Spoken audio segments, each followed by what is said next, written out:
Hello, everybody, and welcome back. Thank you for joining us for today's message.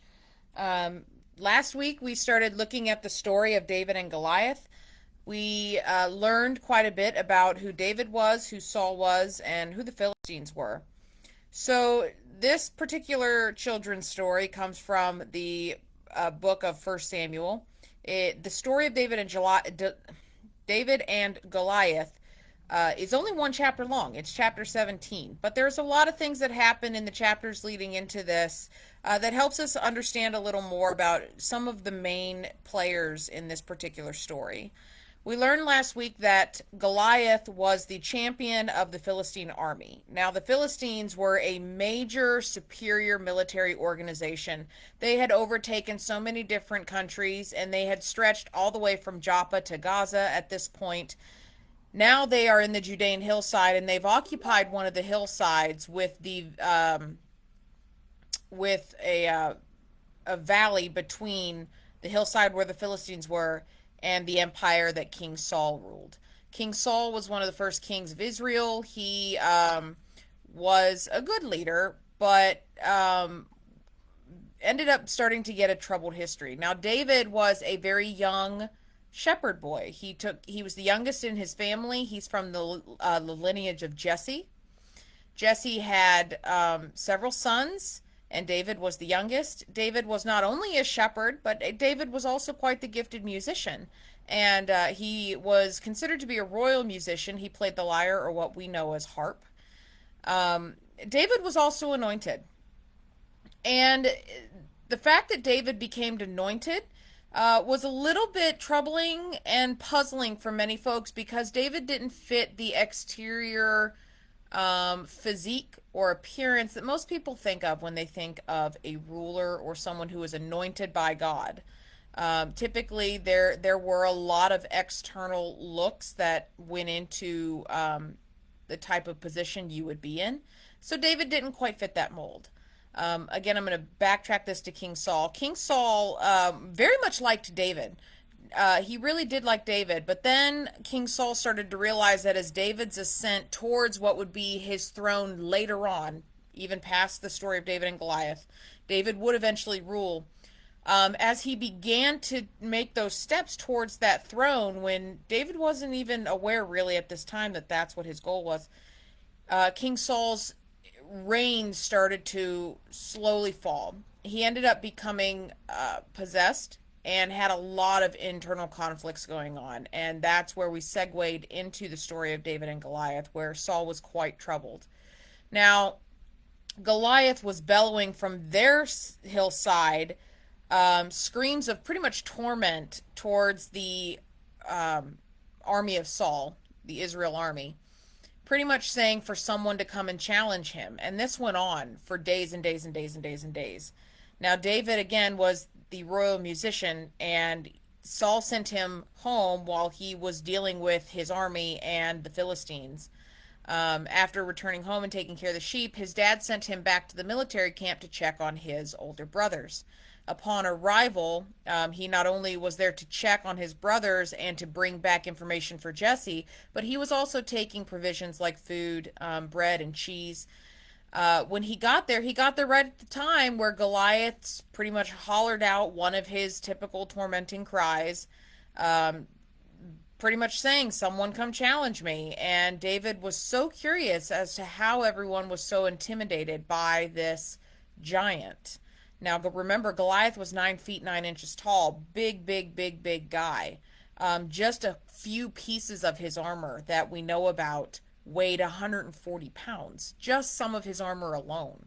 And that's not even all of his armor. So imagine how big this guy really was. So, another thing we need to know moving into today's sermon is the fact that culturally at this time, there was definitely a hierarchy in families. Men were superior. That's really nothing that is a shocker to anyone that has picked up the Holy Bible. But on top of that, when it comes to the sons or the children in general, the oldest son is pretty much the, king bee for all intents and purposes. If the father figure's not there, the oldest son is next in line pretty much of all the inheritance, things like that. So we're going to see a little bit of a big brother, little brother quarrel, and very unique perspectives in the span of about 10 verses. So today we're going to look at the second part of our story of David and Goliath. This comes again from 1 Samuel. It's chapter 17. Today we're going to be focusing specifically on verses 28 through 37. It says, when Eliab, David's oldest brother, heard him speaking with the men, he burned with anger at him and asked, why have you come down here, and with whom did you leave those few sheep in the wilderness? I know how conceited you are and how wicked your heart is. You came down only to watch the battle. Now what have I done? Said David. Can't I even speak? He then turned away to someone else and brought up the same matter. The men answered him as before. What David said was overheard and reported to Saul, and Saul sent for him. David said to Saul, let no one lose heart on account of this Philistine. Your servant will go and fight him. Saul replied, you are not able to go out against the Philistine and fight him. You are only a young man, and he has been a warrior from his youth. But David said to Saul, your servant has been keeping his father's sheep. When a lion or a bear came and carried off a sheep from the flock, I went after it, struck it, and rescued the sheep from its mouth. When it turned on me, I seized it by its hair, struck it, and killed it. Your servant has killed both the lion and the bear. This uncircumcised Philistine will be like the one of them, because he has defied the armies of the living God. The Lord who rescued me from the paw of the lion and the paw of the bear will rescue me from the hand of this Philistine. Saul said to David, go, and the Lord be with you. So, right away, we hear this quarrel, right? And it starts with Eliab and David. Now, Eliab, again, is the oldest son in the lineage of Jesse. Jesse is an older man. His 3 oldest sons are at the army camp with King Saul. Jesse sends David there. David wonders why everyone's cowering at this king. And Eliab gets very frustrated and very angry with his little baby brother. He even says, why have you come down here, and with whom did you leave those sheep in the wilderness? I know how conceited you are and how wicked your heart is. You came down only to watch the battle. Now, first of all, before David left Jesse, he made sure the sheep were taken care of. And Eliab almost scolds David as if David's maturity was not enough to make sure he took care of the sheep before coming to the camp. There's a lot of anger that Eliab has towards David, and a lot of it ends with this notion of Eliab is number one because he's the oldest, and what he says goes when his father's not around. And there's a lot of reasons why Eliab may have been angry with David. One of the reasons could have been the fact that he may have felt like David's comments towards the his brothers and the rest of the military about the cowardness towards this giant was out of line. He might have felt like David was there to almost egg him on and say, hey, big brother, if you're so big and tough, why don't you go fight this guy? Another reason that he was angry is he felt he knew what David's motivation was. He even says he knows how conceited David is and how wicked his heart is. But Eliab didn't even take a second to step back to see that David not only came to see how they were doing, but brought them provisions. And at no point in time did he actually call anyone a coward. He just pointed out that he wasn't understanding why everyone was so afraid of this guy. This guy was threatening the promised land. This guy was threatening the army of the living God. So why was no one willing to step up and fight him? That was what David wanted to know and what David asked. Another reason that he may have been frustrated with David is he might have, realized that David was kind of right. David pointed out the fact that everyone was so terrified that there was no courage to be found anywhere in the army. No one wanted to go against this giant. And God would have provided the courage for anyone who wanted to face this giant, but everyone was so focused on being afraid of this 9 foot 9 inch guy that nobody wanted to fight him. And Eliab was frustrated that David was correct in pointing out the fact that there was no courage among the folks in the army. So, on top of that, Eliab pretty much proves to David that there was nothing he was going to say that was going to make Eliab listen to David. So David then turns and starts talking to some of the other members of the Israeli army. Now, they overhear the type of conversation happening and what's coming out of young David's mouth. So they get word out to Saul. Saul hears the conversation, the broad picture of what David is saying, and sends for David. Now, David ends up heading to talk to Saul. At no point in time is anything David said out of line. David was focused on God's outcome. He wasn't focused on the prize that was offered by Saul. Saul, if we remember from last week, offered a good amount of money, offered his daughter in marriage, and offered for everyone in the family line of whoever fought Goliath to not have to pay taxes anymore. That's a pretty hefty price. But that's not what interests David. David knew about paying attention to divine instruction. And there was something acting within David that made him want to speak up. So, Saul sends for David. David approaches Saul and says to Saul, "Do not lose heart over this Philistine. Your servant will fight him." Now, at no point in time up until this point has David actually officially said he would be the one to fight. And technically, even what he just said, he never actually says he will go and fight, although that is what is pretty much, it's alluded to. Now, instead of taking a step back and hearing the fact that Saul's wish came true, Saul had a quick reaction. Up to this point, Saul had been waiting for 40 days. 40 days for someone to come up and even be willing to consider fighting Goliath. This number 40 continues to pop up time and time again. We heard about it in Noah. We heard about it in Jonah. This number 40 is associated with a time that one needs in order to discern and to get a new perspective before being spiritually awakened or before something new comes into their life. It's a time of preparation. So that 40 days, Saul was waiting and waiting and waiting, not realizing that this young man may have been what he was waiting for. On one hand, Saul had it really good. Finally, somebody was stepping up, possibly being willing to fight Goliath. On the other hand, it was a very young and tiny shepherd boy. Saul's immediate response to David was, "You can't go fight him. You're too young. And this guy has been a warrior since his youth."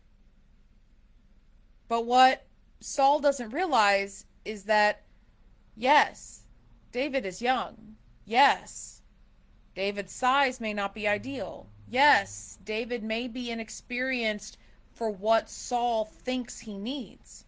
And yes, Goliath had been a warrior since before David was even born.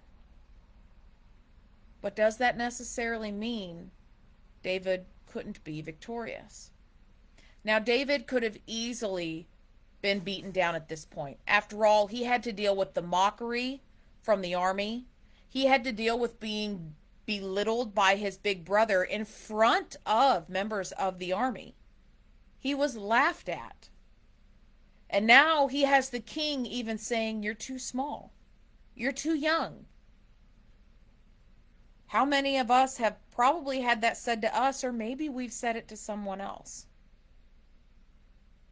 Now, David could have easily been disheartened and just chosen to walk away. But instead, he decided to give Saul a new perspective. He tells Saul, you know, I tend to my sheep.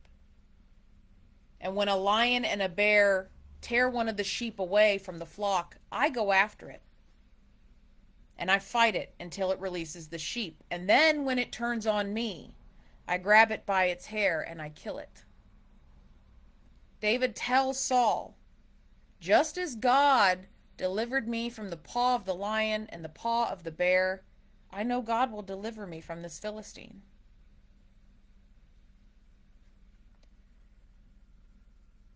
David may have had some small fear, but David was a very courageous man. He may have been a young boy, but he was a courageous man. David knew that the God he served, the God that had been by his side through all of this, the God that had him anointed, was the same God that was going to see him through this battle. Saul then responds and says, go, and God be with you.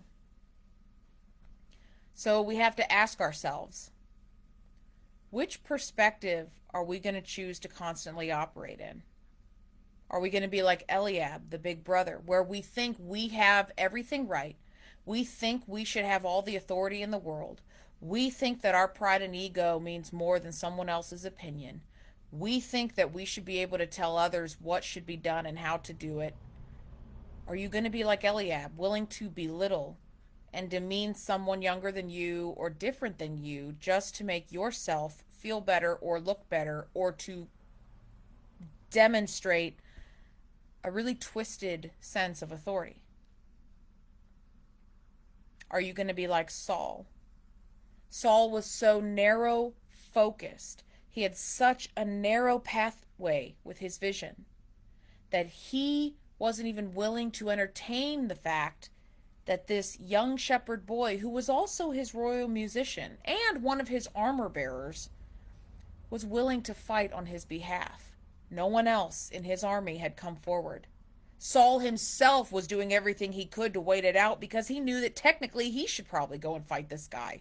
He was head and shoulders taller than anybody else. But he was quick to shut down David when he was told, do not lose heart over this Philistine. Your servant will go and fight. He shut him down and said, no, you're too small. You're too young. Or are you going to have the perspective of David, where you see and witness everyone else's way of thinking, and instead of letting it get to you, you help them see past the problem that's right in front of their face? Because that's the big issue. We as human beings get so focused on the problem that's right in front of us that we don't take the time to see the big picture. When I was working on this week's sermon, the movie Patch Adams popped into my head. It's a favorite movie of mine. I love Robin Williams as an actor. I remember in the early scenes, they're in a behavioral health facility. Robin is wondering who this older guy is who's walking around, and it ended up being one of the brightest minds of the time. He got in Robin's face and held up fingers and said, how many fingers do you see? Robin said 4. The guy grumbles and mumbles and says, you're a moron, you're an idiot. As time goes on, he wants to know the answer. So he goes up to the guy who doesn't want to give him the time of day. His paper coffee cup that he was sipping out of was dripping. Robin Williams' character finds a piece of tape or some type of sticker, puts it over the leak, and stops the leak. So the guy turns and looks at him. He grabs his hand and holds 4 fingers up.